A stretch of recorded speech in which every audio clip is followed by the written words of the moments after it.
Welcome to Tuesday Night Live with the House Heroes.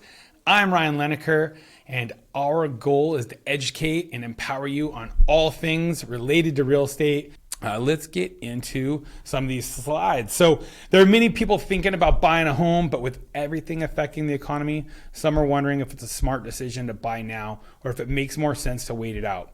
As Bob Brokesmith, President and CEO of the Mortgage Bankers Association, explains, the desire for homeownership is strong. Many prospective buyers are waiting for the volatility and mortgage rates to subside, as well as for a clearer picture of the economic outlook. If you're in that position, remember that it's important to consider not just what's happening today, but also what benefits you may gain in the long run. One of the biggest things that real estate offers you is the ability to have leverage. So if you go in and you're buying stocks, some people can buy stocks on leverage. They normally need to have assets in that brokerage account to go and buy their stocks on leverage. They can trade options and things like that. But what's great about real estate is you're putting 5% down. Maybe you got 100% financing, right? VA, FHA, which is 3.5% down, has down payment assistance, so it can be 100% financing.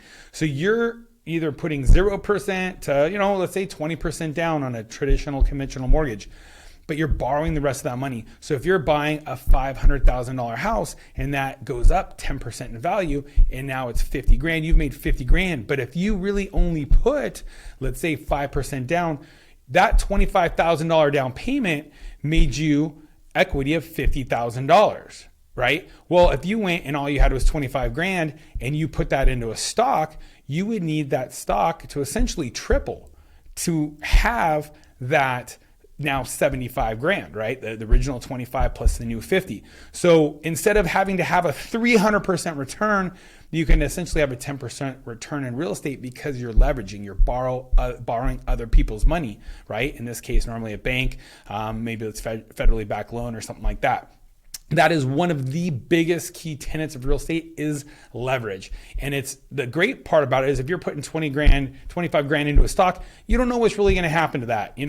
Are they going to go and make some bad moves? Is the CEO going to get busted doing something they shouldn't? Are they going to go belly up? You just don't know. But the beauty of buying a house is you get that asset, that investment, but it is the shelter. It's a payment you're already going to be making. You're already going to be putting some money towards rent, towards shelter over your head, right? So this case, you're actually investing in yourself. You're putting shelter over your own head, and you're hoping over the long term that you're going to have that equity, which has been shown. And I think the last report we were running here over the last 20 years in California, it was like a 7 to 10% gain per year. It was averaging or something like that. So even if you're trying to keep up with inflation at roughly 3% a year, let's say, it's still a fantastic bet to bet on yourself and buy that home. And the sooner you get in, the better. One of the beauties also of borrowing that money is you're borrowing it, at today's value. $100,000 back in 1980, that was a lot of money. $100,000 today is nowhere near what it was in 1980 because of inflation. So you also have the present value of money versus the future value of money. So in that case where we were borrowing $475,000 to buy that $500,000 house, $475,000 is a lot more today than it will be 30 years from now.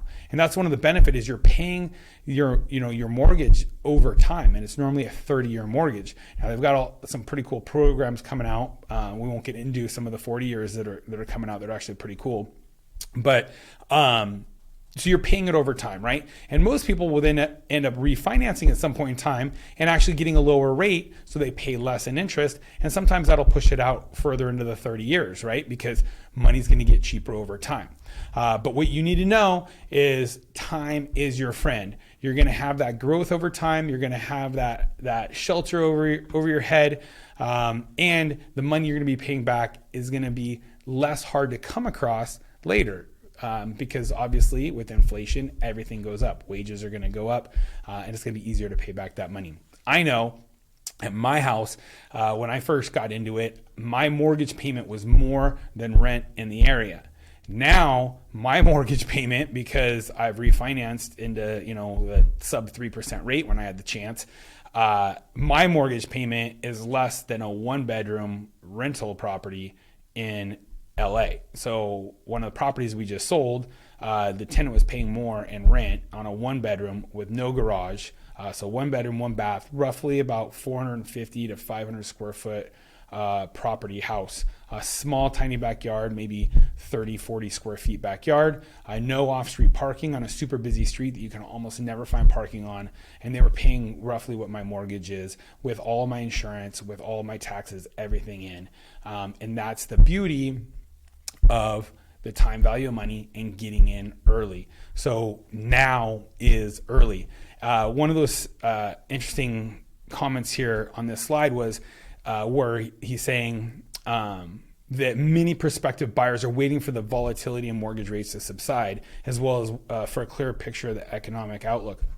Once we are there, when rates drop, there are so many buyers waiting on the wings right now, so many sitting on the fence, that when rates drop, we're going to see, just like we did in years past, let's call it last year, there was so many people entering in that buying market that those that were first-time home buyers that were trying to do a down payment assistance, maybe doing 3.5% down FHA, maybe doing VA 100%, right? Maybe doing the 5% conventional.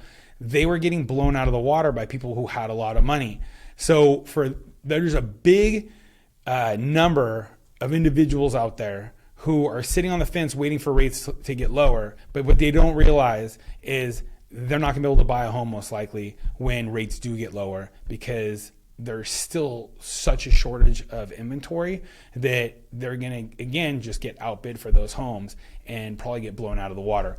There is a big percentage of the population that are prospective home buyers that want to be home buyers that might lose their chance if they wait any longer, really, because of where the inventory levels are going and where the demand is growing. So we have an absolute shortage here in housing, and so I really am worried for a lot of individuals out there that they're not going to be able to have these huge economic benefits of being a homeowner that we're going to get into later.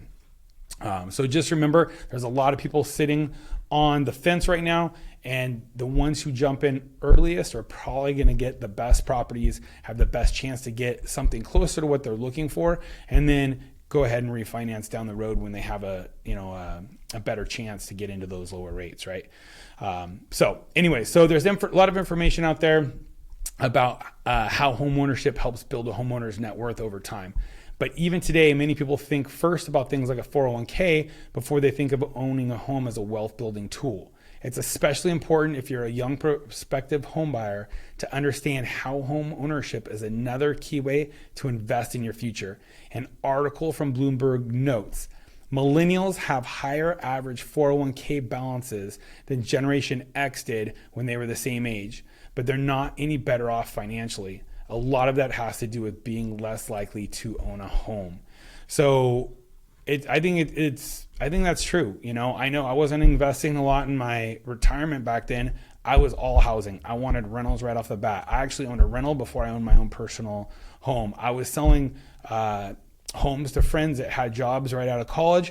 I'd say, hey, let's go get 4 of your buddies, and they're going to all rent rooms from you, and they're going to pay your mortgage. And I would put them into a house, and they all are very well off now. They've all got a ton of assets. They were able to take that house. A lot of them kept that as a rental, went and bought another one, pulled equity out. They're way better off because they got in early in their life. Right? Not early into the market per se, but just early into their life. So I truly believe that the earlier you get in, the better your chances are to build that wealth. And again, if you guys have any questions, please just shoot them out there. I'm happy to answer anything. What's up, Becky? Good seeing you on here. And so this is huge. So just to help you understand how much owning a home can have a positive impact on your life over the years, look at what the data shows. So the same Bloomberg article helps show the gap in wealth between renters and homeowners who are 65 years and older. So let's jump on this graph. So, okay, this is renters over here on the left, right? I'm gonna go full screen. Boom. So we got renters over here on the left.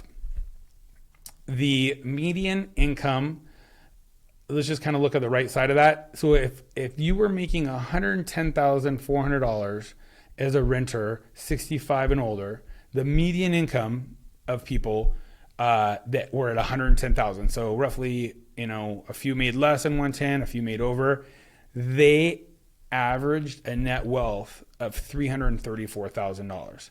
So they're over 65, they're making $110,000 a year, and to their name, they have $334,000.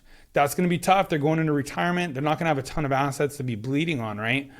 Whereas you flip over to the homeowners, those that are making median of 137,700 that are homeowners, and that's the highest income quartile, they also have a net worth of $1 million more. They're 1.3 million in net worth. And the biggest part of that is the house, because they've built it over time.